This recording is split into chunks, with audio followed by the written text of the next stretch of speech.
Suasana tak terbendung saat puluhan warga baik anak-anak maupun dewasa yang ada di sekitar Desa Tanah Periuk, Kecamatan Muara Beliti, Kabupaten Musirawas, mengetahui adanya sebuah kolam peternakan ikan air deras jebol akibat diduga rapuhnya dinding saluran pembuangan air kolam yang ambruk terkikis oleh air irigasi.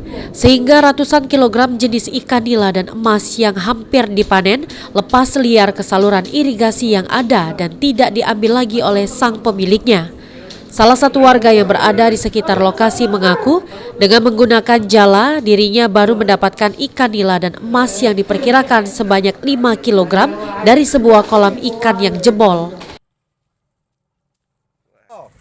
Ini ngapo nih Mbak Raga Ramen? Kolam jebol. Oh. Sudah dapat berapa banyak Pak? Dikit, baru 5 kilo lah. Dari jam berapa nih tadi? Dari jam 8. Kolam yang mana Pak jebol Pak? Kolam pucuk sana. Oh, jadi ikannya apa Be yang keluar nih? Ikan nila, ikan emas. Ikan yang berhasil diperoleh warga selanjutnya tidak lagi dimasukkan ke dalam irigasi. Adi Arianza, PAL TV.